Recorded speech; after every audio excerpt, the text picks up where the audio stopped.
Assalamualaikum warahmatullahi wabarakatuh. Salam bahasa.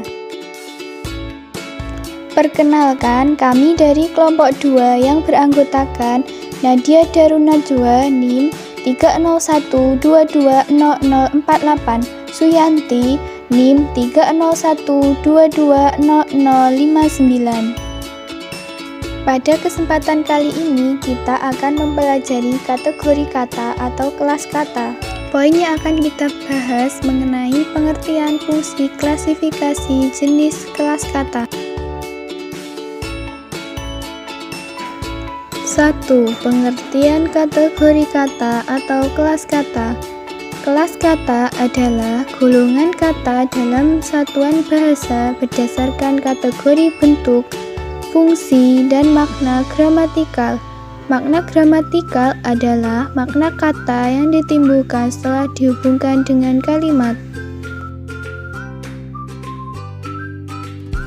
2. Fungsi kelas kata. Kelas kata mempunyai beberapa fungsi penting dalam penyusunan kalimat. Di antaranya, 1. Melambangkan pemikiran atau gagasan. 2. Membentuk macam-macam struktur kalimat serta memperjelas makna gagasan. 3. Sebagai pembentuk satuan makna sebuah frasa, klausa, atau kalimat. Dan 4. Untuk mengungkapkan berbagai sikap, misalnya setuju, menolak, atau menerima.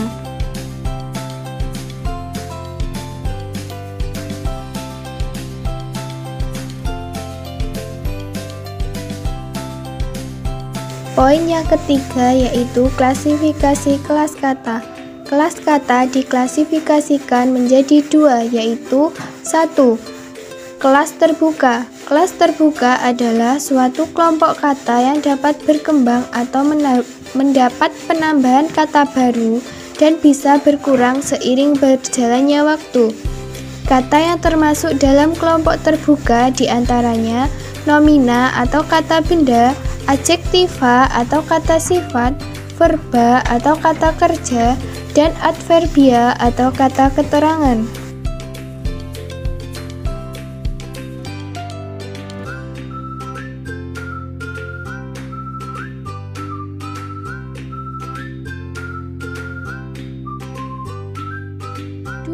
Kelas tertutup. Kelas tertutup adalah 2. Kelas tertutup.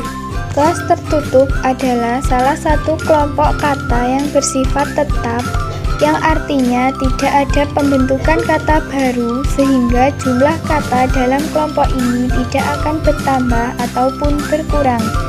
Kata yang termasuk dalam kelompok tertutup adalah preposisi atau kata benda, pronomina atau kata ganti, dan konjungsi atau kata penghubung.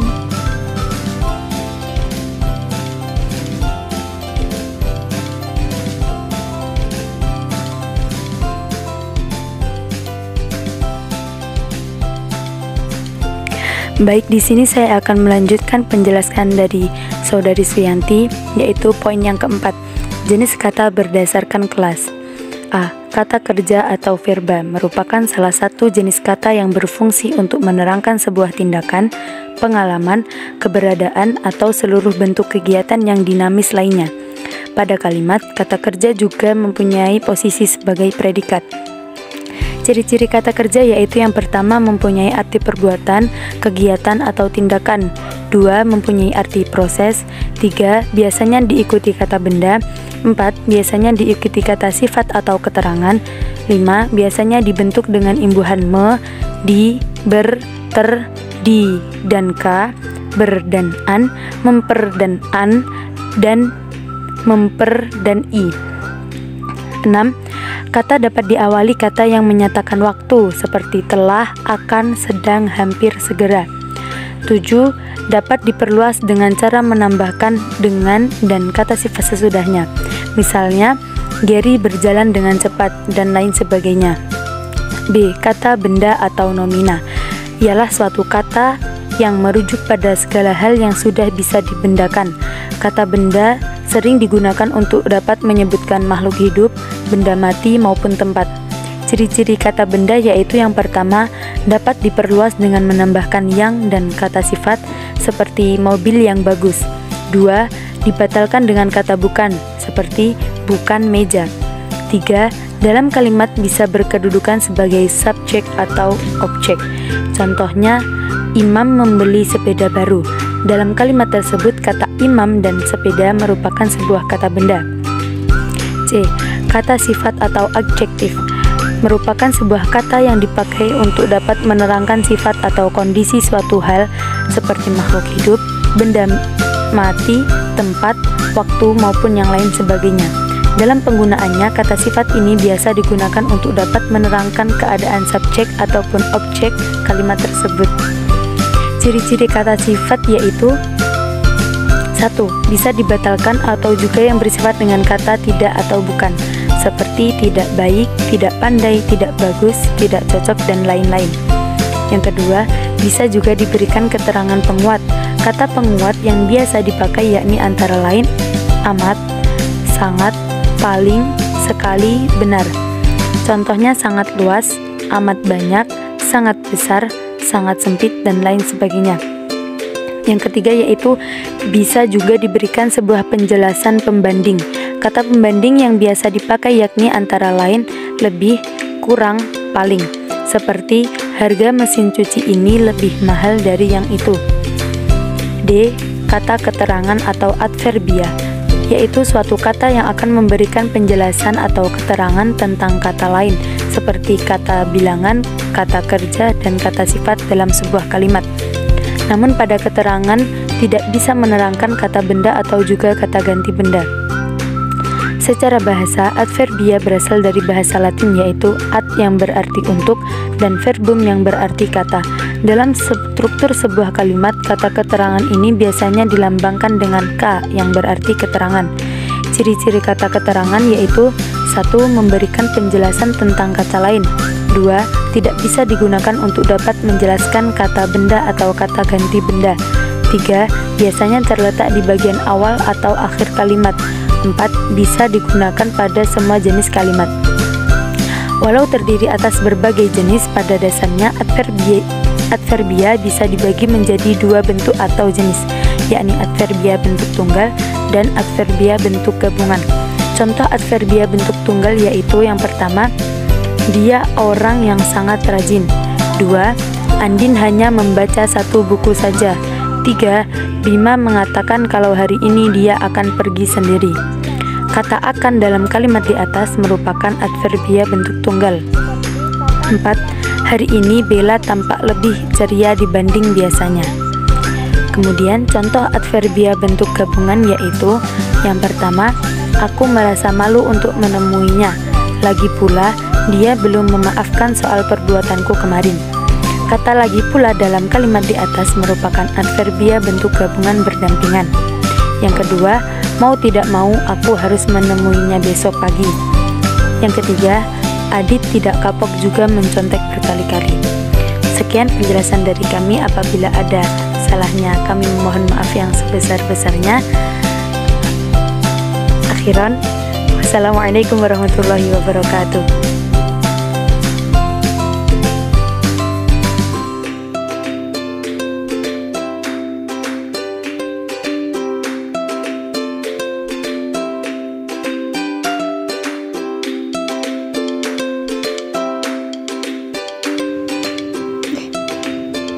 Contoh adverbia bentuk tunggal.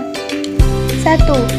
Dia orang yang sangat rajin. Kata sangat dalam kalimat di samping merupakan adverbia bentuk tunggal. 2. Andin hanya membaca satu buku saja. Kata hanya dalam kalimat di samping merupakan adverbia bentuk tunggal. 3. Adit tidak kapok juga mencontek berkali-kali. Kata tidak dan juga dalam kalimat di samping merupakan adverbia bentuk gabungan tidak berdampingan.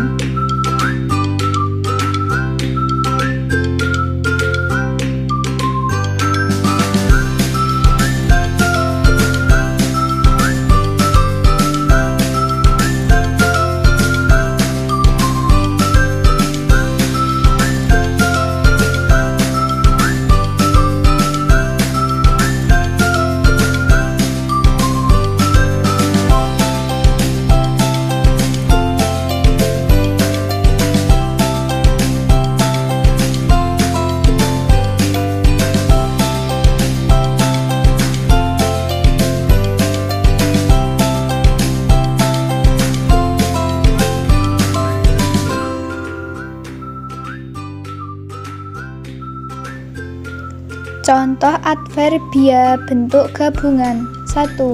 Aku merasa malu untuk menemuinya. Lagi pula dia belum memaafkanku soal perbuatanku kemarin. Kata lagi pula pada kalimat di samping merupakan adverbia bentuk gabungan berdampingan. 2. Mau tidak mau aku harus menemuinya besok pagi. Kata mau tidak mau pada kalimat di samping merupakan adverbia bentuk gabungan berdampingan. 3. Adit tidak kapok juga mencontek berkali-kali. Kata tidak dan juga dalam kalimat di atas merupakan adverbia bentuk gabungan tidak berdampingan. Sekian, terima kasih. Wassalamualaikum warahmatullahi wabarakatuh.